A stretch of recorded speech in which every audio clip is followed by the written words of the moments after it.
জিলহজের প্রথম দশকের 11টি আমলের সর্বপ্রথম আমল বলেছি বেশি বেশি আল্লাহর জিকির করা। বেশি বেশি কি করা? আল্লাহর জিকির করা। এই দিনগুলোতে, নির্দিষ্ট দিনগুলোতে আল্লাহর জিকির করবার নির্দেশ আল্লাহ তাআলা কোরআনে কারিমে সূরা তাওবায় করেছেন। দ্বিতীয় আমল বলেছি বেশি বেশি নেক আমল করা, কারণ এই দশকের নেক আমল আল্লাহর কাছে অন্য যে কোনো সময়ের নেক আমল ভালো কাজের চাইতে বেশি প্রিয়।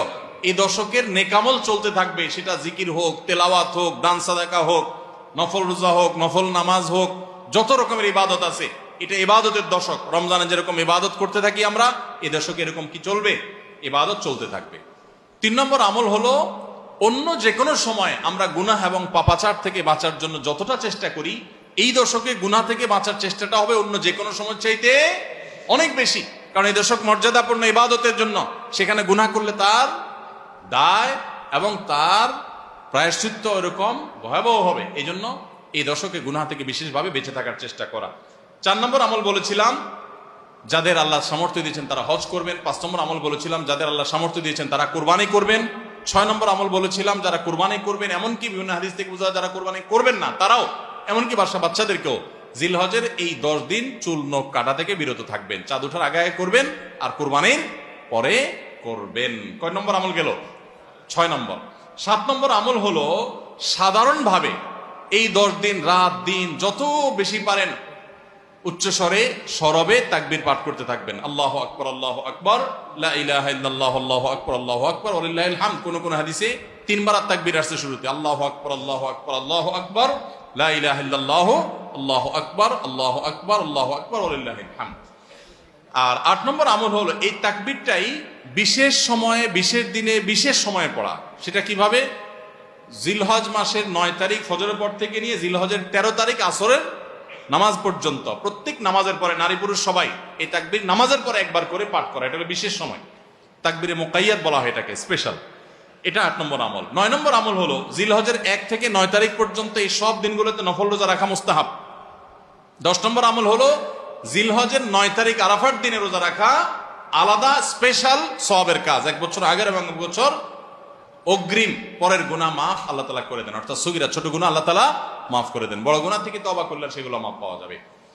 আর 11 নম্বর আমল হলো যে ঈদের দিনে যত সুন্নাহ আছে সব সুন্নাহগুলো সঠিকভাবে পালন করব। আল্লাহ রাব্বুল আলামিন আমাদের সবাইকে জিলহজের এই 10 দিনের ফজিলত এবং মর্যাদা প্রতি মুহূর্তে স্মরণ করার তৌফিক দান করুন। এই দশক যে মর্যাদার দশক যায়, ফজিলতের দশক যায়, ইবাদতের দশক যায়, জিকিরের দশক যায়, তাকবীরের দশক যায়, নফল রোজার দশক যায়, ধারণাই নাই আমাদের, মনেই থাকে না। অনেক মানুষ আছে জিজ্ঞেস করলে ভাই তার হাবভাব দেখলে রুটিনের ভিতরে কোনো পরিবর্তন নাই। অন্য সময় ফজরে গাফলতি, এই দশকেও গাফলতি। আরে ভাই রমজান মাসে তো মানুষ বেনামাজিও নামাজ পড়ে, মাশাআল্লাহ, ঠিক না ভাই? ঠিক। যে লোক বখিল সেও টুকটাক দান করে, যে কখনো মসজিদে আসে না সেও মসজিদে আসে, যে কোরআন ছুঁয়ে দেখে না সেও একটু কোরআন ছোঁয়, কারণ রমজান ইবাদতের মৌসুম চলছে।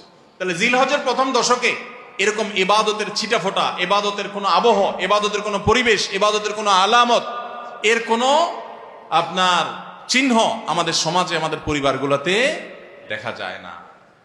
তাহলে এই দশক ইবাদতের অত্যন্ত ফজিলতপূর্ণ দ্বিতীয় বৃহত্তর মৌসুম হওয়া সত্ত্বেও অবহেলিত দশক, অজানা দশক।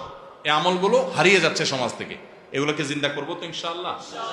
আমরা সবাই এক একজন যার যার দায়িত্বে কমপক্ষে 5 জন মানুষকে আমরা সচেতন করবো ইনশাআল্লাহ। ঠিক আছে তো ইনশাআল্লাহ ভাই? এই বিষয়গুলো আমরা অন্যদের মাঝে শেয়ার করব। আমরা আমাদের ফাউন্ডেশন থেকে যে লিফলেট করেছি আপনারা নিজের উদ্যোগেও করে নিতে পারেন। আপনারা চাইলে আমাদের ফাউন্ডেশনের যে কেউ গেলে যতগুলো কপি লাগে আপনারা নিয়ে নিতে পারবেন। আপনার মসজিদগুলোতে আপনারা বিতরণ করবেন, রাস্তা রাস্তা দোকানে দোকানে হেঁটে হেঁটে মানুষকে হ্যান্ডবিল দিবেন এবং মানুষকে বলবেন ভাই একটু পড়ে দেখবেন এবং আমল করবেন। যদি আমরা এই আমলটা সমাজে চালু করতে পারি আমরা সাকসেস ইনশাআল্লাহ। চেষ্টা করা যাবে তো ইনশাআল্লাহ। প্রত্যেকে যার যার মহল্লায় অলিতে গলিতে তাকবীরের ধ্বনি চালায় রাখবেন এবং তাকবীরের ধ্বনি শুরু করবেন, এবং যুবকরা প্ল্যান করে করে তাকবীর পাঠ করবেন। আবার তাকবীরের নাম দিয়ে মানুষকে ডিস্টার্ব করেন না।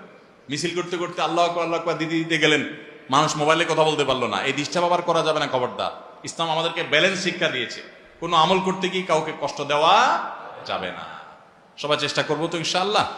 আল্লাহ তাআলা আমাদের সবাইকে আমলের তৌফিক দান করুন।